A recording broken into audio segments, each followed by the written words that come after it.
ભાવનગર લોકસભા વિસ્તારના પેજ પ્રમુખોનું સંમેલન યોજાઈ ગયું. ભાવનગર લોકસભા વિસ્તારના પેજ પ્રમુખોનું સંમેલન યોજાયું. પ્રદેશ ભાજપ પ્રમુખ સી.આર. પાટીલ અને સાંસદ ભારતીબેન શિયાળ સહિત આગેવાનો હાજર રહ્યા.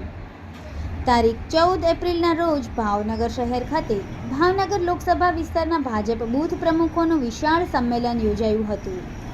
આ સંમેલનમાં પ્રદેશ ભાજપ અધ્યક્ષ સી.આર. પાટીલ, સાંસદ ભારતીબેન, સાંસદ ઉમેદવાર નીમુબેન બાંભણિયા, બોટાદ, ભાવનગર જિલ્લો અને શહેરના પ્રમુખ ધારાસભ્યોની હાજરીમાં વિશાળ સંખ્યામાં બૂથ પ્રમુખો અને કાર્યકર્તાઓ તથા આગેવાનો હાજર રહ્યા હતા.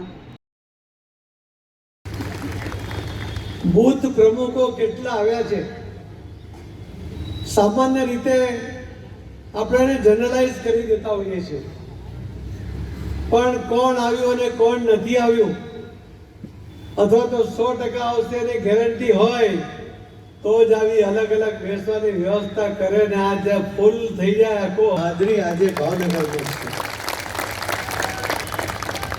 તો આપ સૌને અભિનંદન.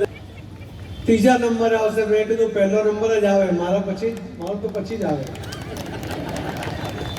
મને આનંદ થશે કે ભાવનગર જિલ્લાના ઉમેદવારને તમે બધા મળીને જીતાડો અને જે આટલી મોટી લીડ આપવા માટે તમે જ્યારે સક્ષમ બનવાનો મતલબ છે કે ભારતીય જનતા પાર્ટી અહીં મજબૂત સ્થિતિમાં છે કે દેશમાં પહેલા નંબરની લીડ લાવવા માટેની ખેવના સાથે એ આગળ વધી રહી છે. ત્યારે 2022ના વિધાનસભાનું ઇલેક્શન જીત્યા ત્યારે પણ કે જીતનો 156 સીટ જીતવાનો જે આનંદ હતો એના કરતા પણ વધારે આનંદ જે તમારો ઉત્સાહ છે, તમે જે રીતે તાકાત લગાવીને કામે લાગ્યો છો એના ભારતીય જનતા પાર્ટીની સંપૂર્ણ બહુમત સાથેની પહેલી સરકાર એ મોદી સાહેબે બનાવી ત્યારે ગુજરાત જીતું એમના સહારે એકદમ સરળ હતું. એટલે પહેલો જસ મોદી કે ગામ ભરીને કયો કાર્યકર્તા એ કેટલો સક્ષમ છે, કોણ જીતી શકે એનું માર્ગદર્શન ઉમેદવારોની પસંદગીમાં એમણે ભજવેલો ભાગ, એના કારણે સારું સિલેક્શન, એના કારણે જીત.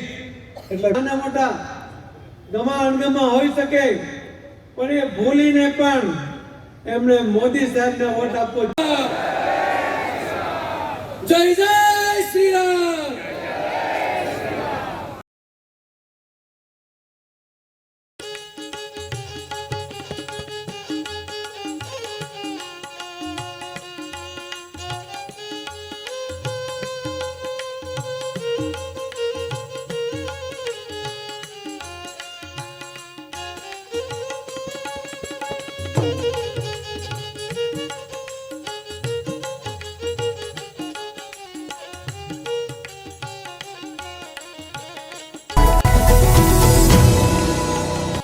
સમાજ માટે, સત્ય માટે, સત્યપૂર્ણ સમાચાર પ્રસારણ આપના મોબાઈલ પર તરત જ લાઈક કરો, શેર કરો અને સબસ્ક્રાઇબ પણ કરો. અને હા, ઘંટડી વગાડવાનું ન ભૂલશો. આભાર. સમાજ માટે સત્ય સાથે સત્યપૂર્ણ અહેવાલ, સમાચાર તથા જાહેરાત પ્રસારિત કરવા સંપર્ક સાધો. સત્યપુંજ સમાચાર પ્રસારણ, લબ્ધિ કોમ્પ્લેક્સ, તાલુકા પંચાયત સામે, સિહોર.